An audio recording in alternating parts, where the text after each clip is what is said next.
할렐루야. 5일차 새벽 예배에 함께 하시는 여러분 너무나 반갑고 환영합니다. 이 시간 우리 이 예배 가운데 다시 한번 하나님을 기억하시고 예수님을 기억하시며 또 나와의 하나님과 나와의 관계 가운데 하나님께서 행하심과 예수님의 말씀과 감사한 것들을 기억하며 함께 찬양하길 원합니다.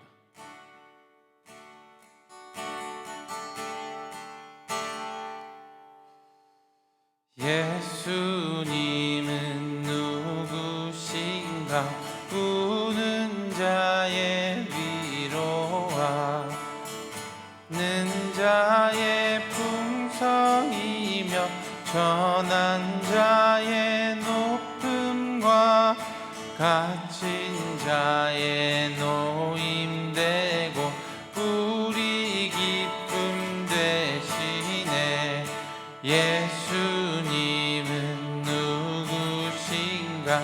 약한 자의 강함과 눈먼 자의 빛이시며 병든 자의 고침과 죽은 자의 부활되고 우리 생명 되신 예수님은 누구신가?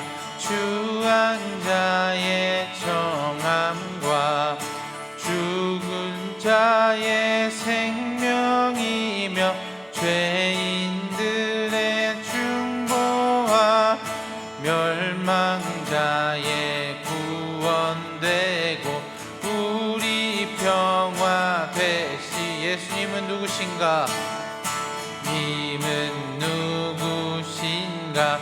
온 교회의 머리와 온 세상의 구주시며 모든 왕의 왕이요 심판하실 주님 되고 우리 영광. 우리 다시 한번 예수님은 누구신가?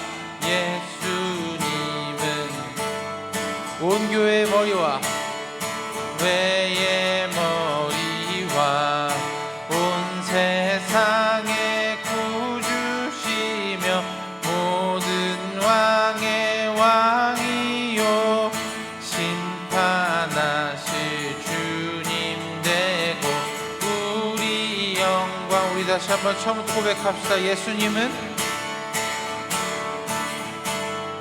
우는 자의 위로와 자의 위로와 없는 자의 풍성이며 전한 자의 높음과 갇힌 자의 노임되고 우리 기쁨. 다시 한번 예수님은 누구신가? 약한 자의 강함과 자의 강함과 눈먼 자의 빛이시며 병든 자의 고침과 죽은 자의 부활되고 우리 생명 되.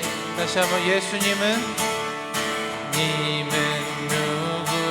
추한 자의 정함과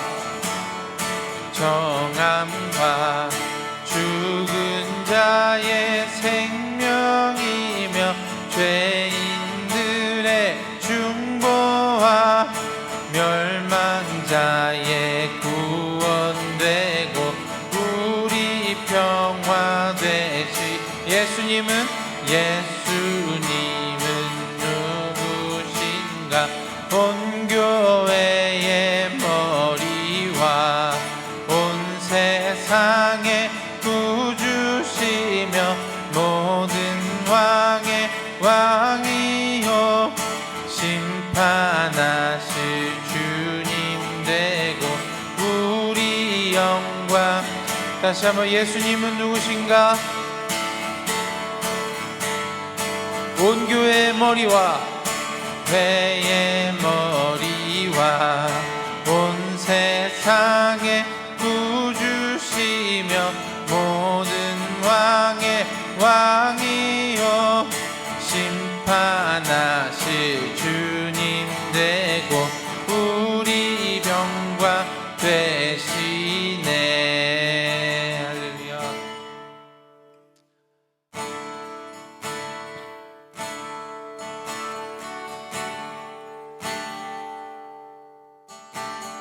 주의 사랑은 주의 선하심을 주의 은혜를 생각해보라. 하늘보다도 더 높으신 아버지의 사랑 그거 놀랍네. 아버지 사랑 그거 놀랍. 다시 한번 주의 사랑을 주의 사랑을 주의 선하심을 주의 은혜를 생각해보라. 하늘보다도 더 높으신 아버지의 사랑 그거 놀랍네. 아버지 사랑 그거 놀랍네. 내 어찌 그 사랑 내 어찌 그 사랑 잊으리. 내 어찌 주의 긍휼 잊으리. 내 영혼의 모든 소원 만족시킨 하나님. 주의 사랑을 주의 사랑을 주의 선하심을 주의 은혜를 생각해보라. 하늘보다도 더 높으신 아버지의 사랑 그거 놀랍네. 아버지 사랑 그거 놀랍네. 다시 한번 주의 사랑을 주의 사랑을 주의 선하심을 주의 은혜를 생각해보라. 하늘보다도 더 높으신 아버지의 사랑 그거 놀랍네. 아버지 사랑 그거 놀랍네. 나 길을 잃고 헤맬 때 나 길을 잃고 헤맬 때 그 사랑 날 찾아 내셨네. 내 영혼의 모든 소원 만족시킨 하나. 다시 한번 나 길을 잃고 헤맬 때 나 길을 잃고 헤맬 때 그 사랑 날 찾아 내셨네. 내 영혼의 모든 소원 만족시킨 하나. 다시 한번 나 길을 잃고 헤맬 때 나 길을 잃고 헤맬 때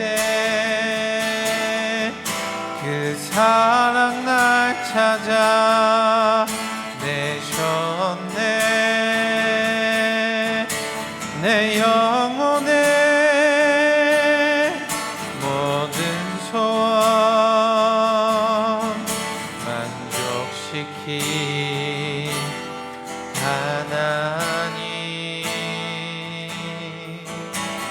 주의 사랑을 주의 선하심을 주의 은혜를 생각해보라.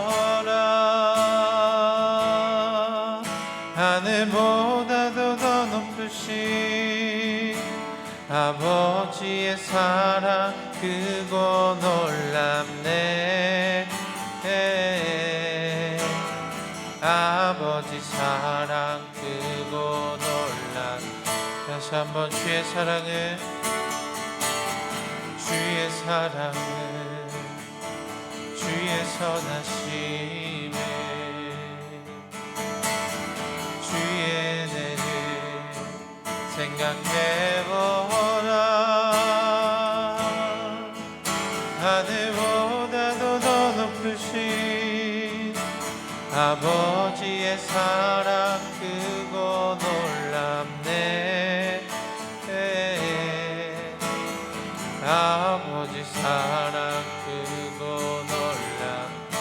주의 사랑을 선하심을 주의 사랑을 주의 선하심을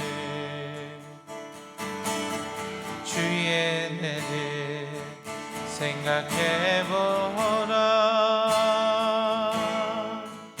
하늘보다도 더 높으신 아버지의 사랑 크고 놀랍네. 아버지 사랑 크고 놀랍네. 오늘 말씀은 누가복음 5장 31절에서 32절 말씀입니다. 우리 다 같이 한 목소리로 봉독하시겠습니다. 예수께서 그들에게 대답하셨다. 건강한 사람에게는 의사가 필요하지 않으나 병든 사람에게는 필요하다. 나는 의인을 부르러 온 것이 아니라 죄인을 불러 회개시키러 왔다. 아멘. 오늘 말씀의 제목은요, 주제는 감사의 회복입니다. 다시 감사할 수 있을까라는 것입니다. 지난 4일간 우리는 그 감사의 출발, 그 감사의 시작, 그리고 감사의 이유, 그리고 감사의 열매들, 그리고 감사하는 방법에 대해서 함께 나누었습니다. 우리가 감사의 삶을 출발할 수 있는, 그 시작할 수 있는 그 출발은 우리가 잘 알던 대로 이 땅의 복음의 시작과 함께 되었습니다. 그래서 우리의 감사절은 복음이 이 땅 가운데 오심을 감사하는 귀한 주일이었습니다. 귀한 주간이었습니다. 주님께서 이 땅을 기억하시고 이 땅 가운데 하나님의 사랑을 베풀어 주셨다는 것, 그리고 그 감사는 은혜로 인하여서 드릴 수 있다는 것, 그래서 은혜 입은 자들만이 감사의 삶을 살 수 있다고 우리가 함께 나누었습니다. 또 그리고 그 감사의 삶은 우리 가운데 어떤 유익을 주는가, 예수님 안에 사는 삶을 가능케 하고 하나님의 평안이 우리의 마음과 생각을 지켜주는 것을 우리가 살면서 경험할 수 있다고 말했습니다. 그리고 우리는 어떻게 감사할 것인가, 성전된 성도들이 서로 섬기고 나눌 때 우리의 삶이 감사로 세워진다고 우리가 함께 나누었습니다. 오늘은 그 마지막 시간입니다. 감사의 회복에 대해서 함께 살펴보겠습니다. 감사가 삶에서 사라져버린 사람들이 분명히 있습니다. 갚을 수 없는 은혜를 입은 사람이라도 내가 언제 그랬냐는 듯이 내가 언제 은혜를 받았지라고 생각될 정도로 은혜가 사라져버린 것 같을 때가 분명히 있습니다. 성경의 표현에 말하면요, 조금의 틈이라도 허용이 되면 우는 사자같이 삼킬자를 찾아 두루 다니는 이 원수 악마라고 합니다. 이제 우리의 은혜를, 우리를 삼켜 은혜를 말라버리게 한다고 말합니다. 이 상처라는 작은 틈일 수도 있고요, 문제와 어려움이라는 이 틈일 수도 있습니다. 혹은 우리의 욕망과 욕심, 우리의 쾌락일 수도 있고요, 성공을 향한 갈망일 수도 있습니다. 어떤 것이든 어떤 틈이든 조금이라도 틈이라도 있으면 그 삐집고 들어와서 우리의 은혜를 말라버리게 합니다. 우리의 삶을 무너뜨리게 합니다. 모든 성도가, 모든 신앙인이 사실은 다 그럴 수 있습니다. 이 추락하는 것에는 날개가 없는 것처럼요, 신앙이 이렇게 세워져 가는 과정, 신앙이 성장하는 과정은 이 산을 등반하는 것 같이 굉장히 힘들고 더디지만 낭떠러지에서 떨어지는 것은 사실 순간적입니다. 신앙이 추락하는 것도 사실은 순간적입니다. 그러게요.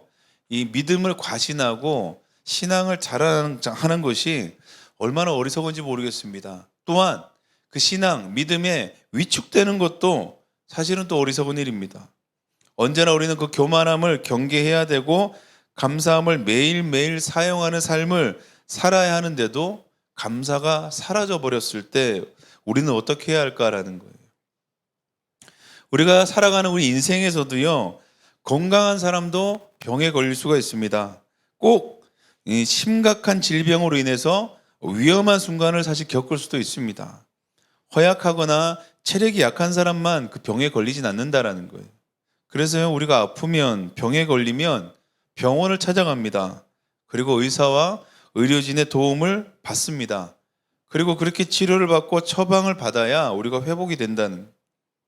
그런데 한번 생각해 봅시다. 치료를 받을 때 제일 중요한 게 뭘까라는 거예요. 여러분, 우리가 질병에 걸리거나 우리가 심각하게 몸이 아플 때 이 진료와 치료를 받으러 갑니다. 그때 제일 중요한 게 이 첫 번째는요, 병원 그리고 이 의료진들을 신뢰하는 거예요. 자신이 신뢰할 수 있는 병원을 선택하는 것도 중요하고요. 거기에서 지정된 의료진을 신뢰해야만 사실 치료를 받을 수가 있어요. 그렇지 않으면요, 아무리 좋은 병원을 가도 제 아무리 명의에게 진료를 받아도요, 성공적인 치료를 사실은 받지 못해요. 회복이 되질 못한다는 거예요. 왜 그렇습니까? 믿질 못하니까요. 자신의 생각과 조금만 틀려도, 자신이 아는 것과 조금만 틀려도 이 치료를 의심하고 이 사람의 실력을 의심할 때가 분명히 있습니다. 우리가 감사가 사라져버리고 은혜가 사라져버린 우리를 다시 회복시키실 분은 오직 한 분밖에 없어요. 누구냐? 오직 우리 예수님밖에 없다라는 거예요. 오늘 그분이 우리에게 이 본문을 통해서 스스로 의사라고 비유해 주셨습니다. 그리고 그 의사는 병든 자들, 심각한 죄인들에게 오신 분이라고 말씀하셨습니다.